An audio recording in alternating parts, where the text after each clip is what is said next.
Bismillahirrahmanirrahim. Menin жұмышым бар.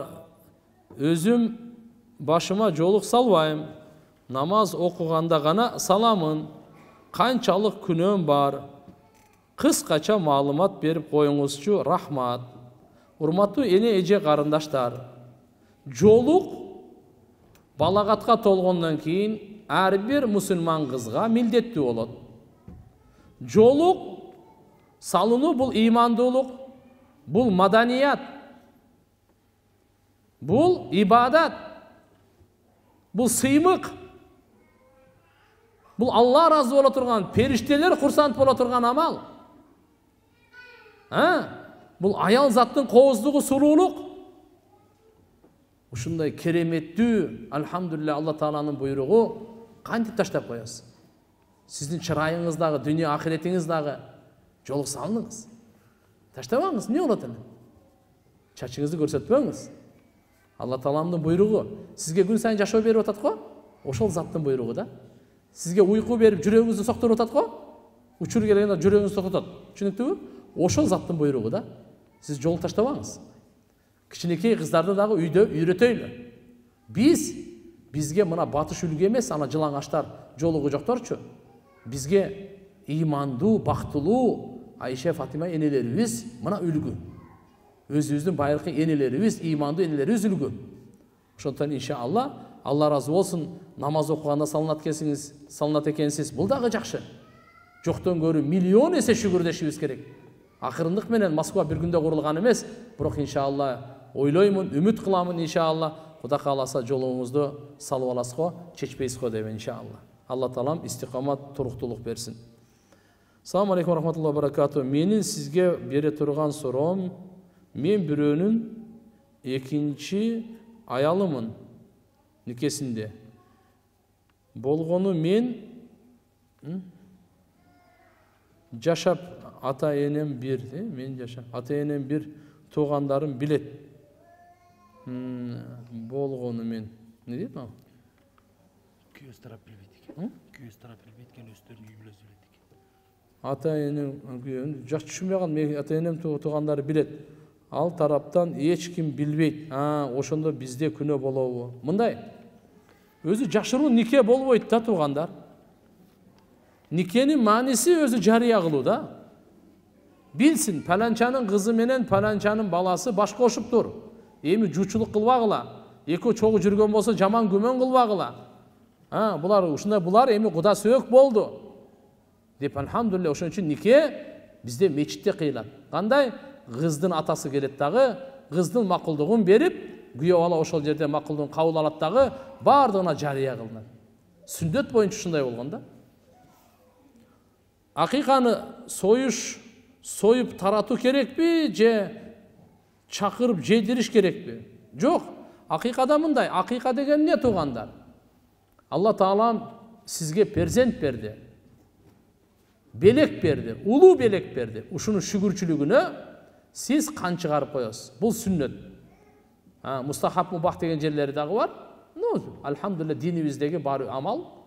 Кандай болгон чакта дагы уул балага 2 кой, мүмкүнчүлүгүңүзгө карап, мүмкүнчүлүгүңүз болсо. Болбосо сизди мажбурлабайт эч ким. Кыз бала болсо 1 кой. Кан чыгарып, чийки деле таркатсаңыз болот. Бышырып деле таркатсаңыз болот. Бышырып туруп үйдөгүлөрдү, жакын туугандарды, Куда сөөктөрдү чакырып деле берсеңиз болот. Сиздин ыктыярыңызда. Негизи бирок кан чыгарып коюш керек да. Мына ошол акыйка. Ал качан болот? 7-чи күнү болот. Бүгүн бала төрөлсө, жума күнү, 4-чү күнү акыйка кыласыз. Assalamu alaikum. Wa alaikum assalam устаз. Мен экинчи аялымын. Жолдошумдун экөөбүз тең жашайт. Экөөбүз менен тең жашайт. Бирок биринчиси билбейт. Нике кыйганбыз. Менин апам мага эмнеге мындай кылдың деп жатат. Мен биринчи менен ажырашкам. Биринчиси билип калса, мага оорлугу келбейби? Мен жолдошума айтсам, жок, кандай болбосо да жообуңду бербейм дейт. Алла барыбыздан разы болсун. Караңыздар, мына азыркы экинчи маселеси боюнча. Кур'ан-ы Каримде Алла Таала bir şart koygun. ошол шартты аткарса эркектерге экинчи аялга уруксат берилген. Ал кайсы? Адилеттүүлүк деген шарт. Эгерде адилеттүүлүк кыла албаса, ага уруксат жок. Анда бирөө менен эле кифаят кылып, бирөө менен эле жетишерлик болуп жашагыла деген. Адилеттүүлүк кандай? Кийим кечеде, тамак ашта, көңүл бурууда, сапарда, түн өткөрүүдө, төшөк маселесинде бардыгында адилеттүүлүк. Адилетсиздик болсо эртеге кыямат күнү суракка тартылат. Кредити болсо дааватка чыкса садака берсе болобу? Жок. Дааватка чыкса болот, бирок садака берсе болбойт. Садаканын ордуна кредитин берсин ал. Садаканы ким койду ага? Анан көрөк ошол акчаны тез арада кредитти төлөсүн дагы, будан кийин кредит албасын. Саламатсызбы? Суроо. Бешим намазын убагында окубай калса, кайсы убакта окуган туура? Аракет кылыңыз өз убагында окуганга, кандай бир себептер менен каза болуп кете турган болсо, анда асырдан кийин окусаңыз деле болот. Каза намазды 3 убакта окуган дурус болбойт. Күн батып атканда, күн чыгып атканда, жана чак түштү. Калган убакта окуй берсеңиз болот. Качан калып кеттиби, тезирээк окуганга жетпейт, эртерээк окуш керек. Өзүңүзгө жолугуп сурасам болобу? Аз убакыт тар болуп калат го дейм. Салатан нария дуаны 4444 жолу окугандын пайдасы жөнүндө айта кетсеңиз. Бул салатан нария бар го, салаватчы. Туугандар, бул Кур'ан, хадисте жок мындай. Аалымдарыбыздын тажрыйбасы бар. 4444 жолу окуп, Кудай кааласа дуа кылган болсо, кайгылар кетип, Алла Тааланын жардамы келип, деген бул бардыгы тажрыйба. Буну ошо аалымдардын тажрыйбасы деп билиңиз. Динибиздеги бир өкүм эмес бул. Макулбу? Азыркы учурда жаш балдар эмес, аялдар да PUBG оюнун ойногондор көбөйүп кетти. Ошол боюнча айтып коесузбу? Бул PUBG оюн бекерчинин иши. Шайтан менен ким дос болом десе, ошонун иши. Ахиретимди талкалайм деген аялдарга ошол PUBG иши ошол. Үйдө иш кылбай, Кур'ан окубай, күйөөм менен урушам дегендерге ошо PUBG оюну сунушталат. Мен ушу бактысыз болуп жашасам кантсем болот дегендерге PUBG оюну сунушталат. Урматтуу эне карындаштар, оорураак болсо капа болбогула. Өткөн ишке салават. Ушу күнгө чейин болду, өттү, болду, көз жумуңуз, токтотуңуз. Пайдалуу иш менен алектениңиз. Мусулман адам пайдасыз иш менен алектенбейт. Өзүн бу дүйнөгө кайра кайтып келбейбиз. Ахиретти куруш үчүн келгенбиз. Пайгамбар саллаллаху алейхи ва саллям айткан: "Мин хуснил исламил мар таркуху ма ла яни." Мусулман адамдын чырайы пайдасыз нерсени, керексиз нерсени таштоодо. Динде дагы, дүйнөдө дагы пайдасы жок. Бул оюндун эч кандай пайдасы жок. Намазды каза кыла турган, убакытты текке кетире турган, Алладан үзүлө турган, ахиретти курбай тургай, талкалай турган ушундай оюнда. Бунун не кереги бар? Алладан алаксытып, ибадаттан алаксытып, сиздин бардык ушундай жаман нерсеге салып кое турган оюн. Буну таштаңыз, сураныч таштаңыз. Ишенип коюңуз. Буну таштасаңыз өтө улуу даражага жетесиз, амал кылсаңыз, ибадат кылсаңыз. Таштабасаңыз кыйналып каласыз. Истихара намазын пайдасы жөнүндө. Истихара намаз Алла Тааладан жакшылык талап кылуу деген маанини билдирет. Пайгамбарыбыз саллаллаху алейхи ва саллям сахабаларга Фатиха сүрөсүн үйрөткөндөй үйрөтөт эле. Эки жакшы иштин бирөөсүн тандоодо истихара деген намаз бар. Эки жакшы иштин, бир жакшы, бир жаман, бир адал, бир арам ишти тандоодо истихара окулбайт. Түшүнүктүүбү? Истихара эки жакшы ишти кайсынысын кылсам деген эмеде күмөндө болуп калганында ошондо истихара кылынат. Жакшыраагын деп. Бунун пайдасы иншаалла ким истихара намаз окуп Алладан сураса, эгерде тагдырында ошол нерсе буга зыян бере турган болсо, Алла ага буйрубайт ошону. Кайсы нерсе буйурса, жүрөк ошого карап калат, ийилип калат, мейил болуп калат, ошого тартып калат. Сүткордук боюнча дагы айтып кетиңизчи.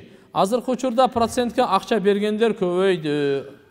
Туугандар, сүткорлук ушундай чоң күнөө. Kur'an-ı Kerim'de Allah menен soğuş jarıyaлаганга барабар. Bir dagы günөнü Allah Taalага soğuş jarıyala деп айтқан емес. Allah Allah'ın elçisine soğuş jarıyaлаганга барабар.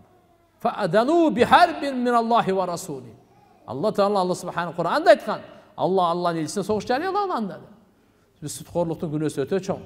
Кейбір нәрселерді тілге алғандан қорқамын менші. Ошон үчүн иншалла сүткорлукту таштаңыздар. Бул Алла Субханаху ва Таала bundan эч качан береке бербейт.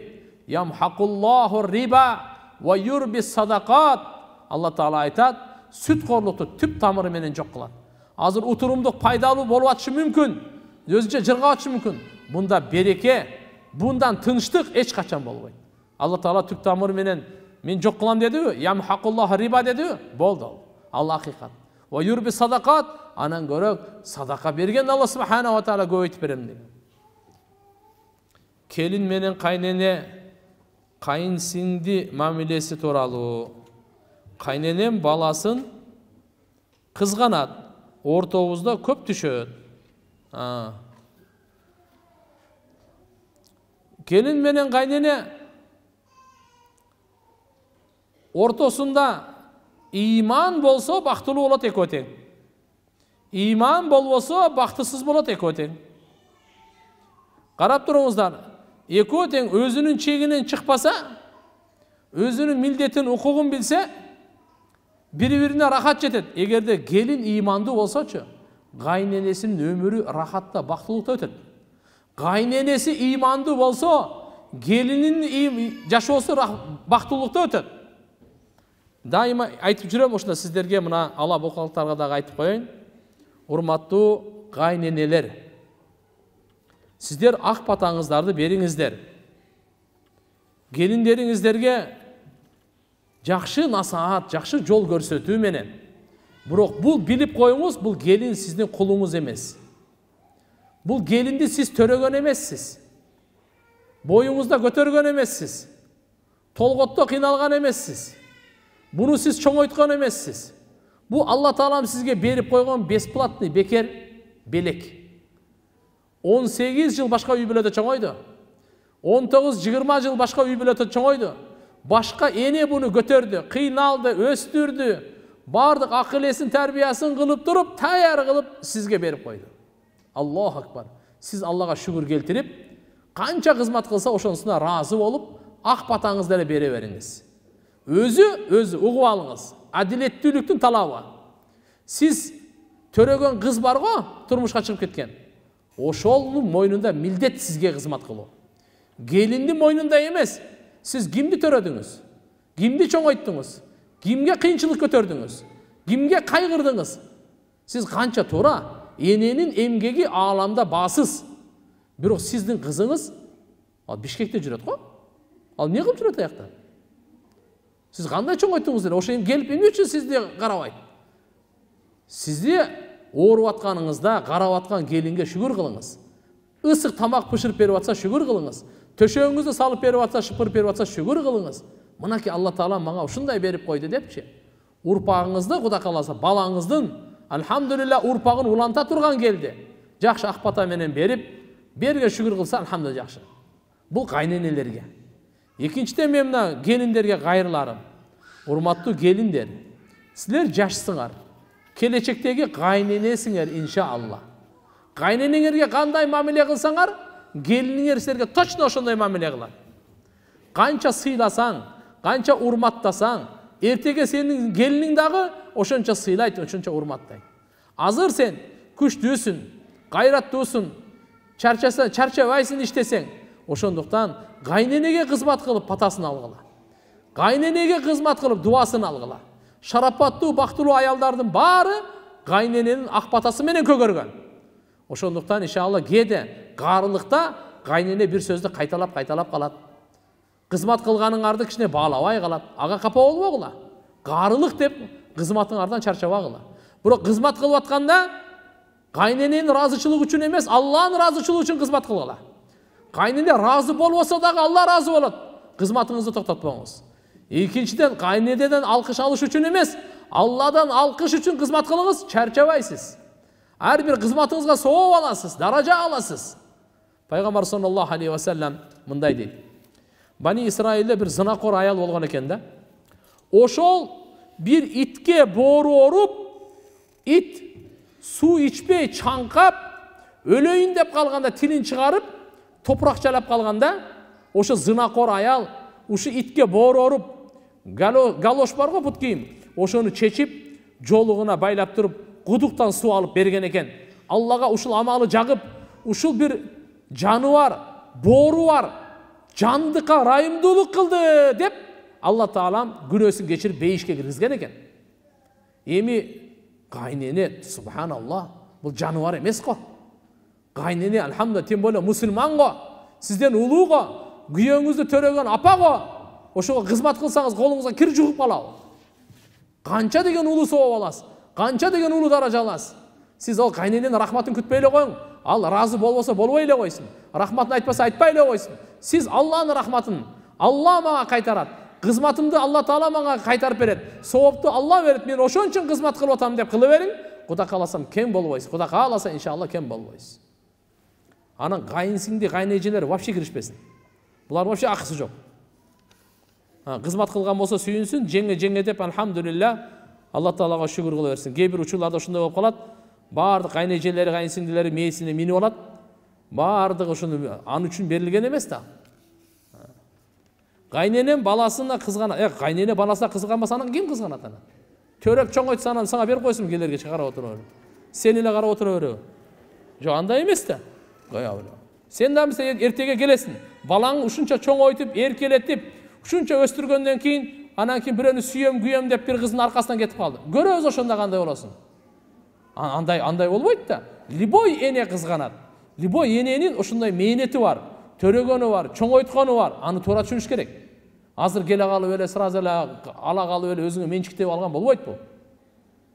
Намаз окуганда көп ката кетирем. Намазды башынан окуймунбу же кандай? Карагыла. Намазда ката кетиргендин жол жоболору бар.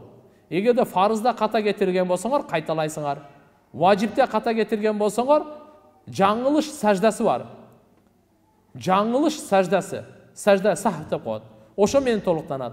А сүннөттөн ката кете турган болсо кайталанбайт, жаңылыш саждасы да болбойт. Кайнене салттарга көп ишенет. Бирок мен кантип токтотсом болот. Өзүм намаз окуйм. Кайненени салттардан токтотуу. Кандай салттарга? Эми кээ бир салттар бар, жакшы эле салттар бар да. А кээ бирлери мына бирок салттарды билип койгула да туугандар. Салттар бул милдеттүү, шариятка окшош бир милдеттүү фарыз эмес да.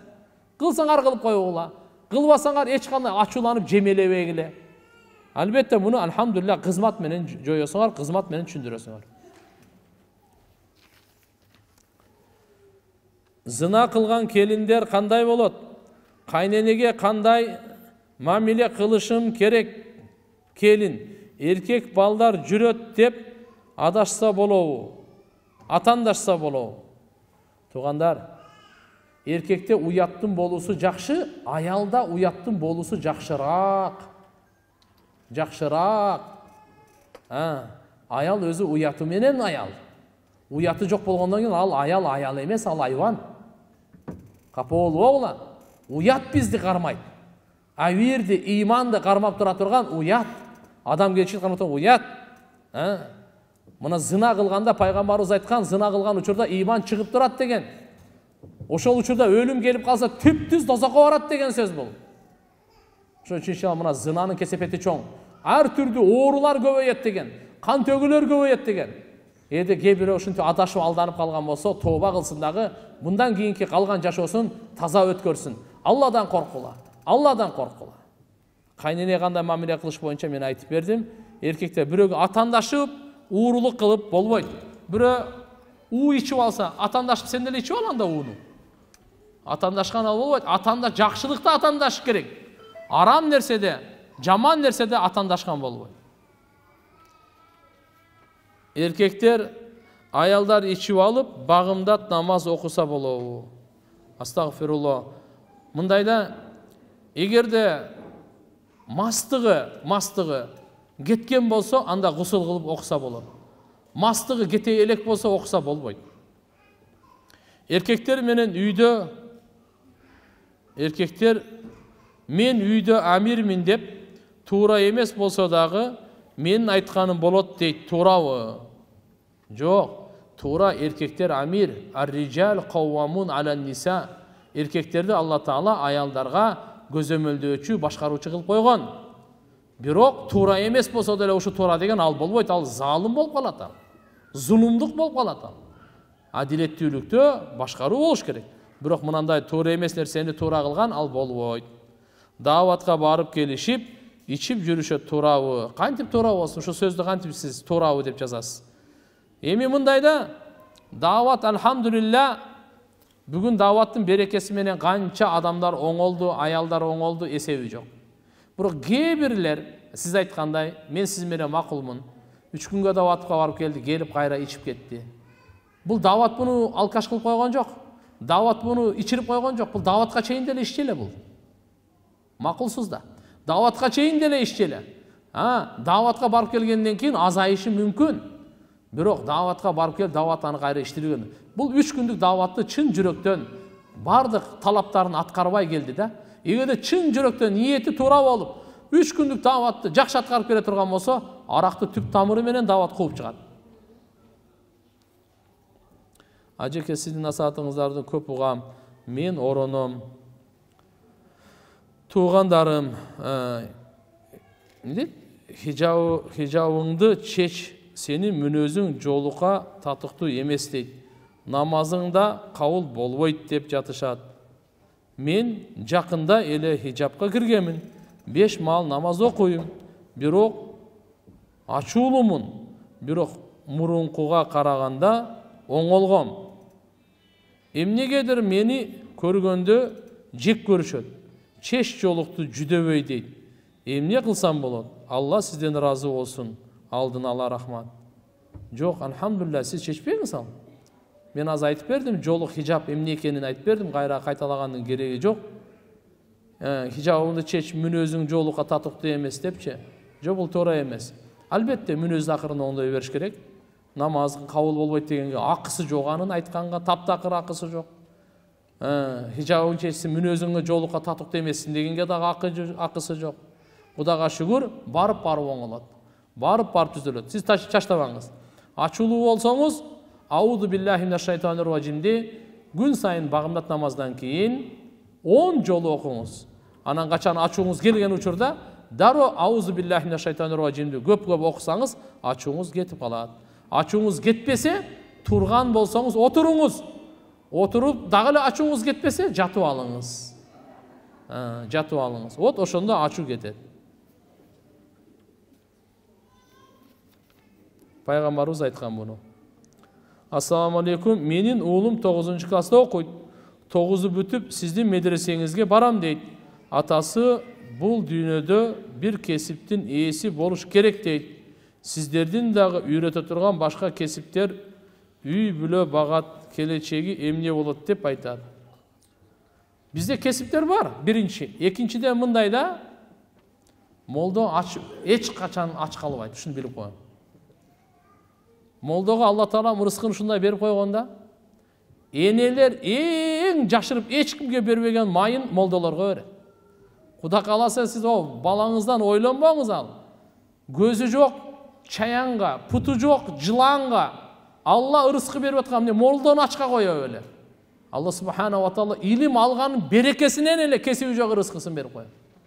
Кесиби болсо дагы берекесин берет. Бүгүнкү күндө аныстан алхамдулилла кесиптер көп.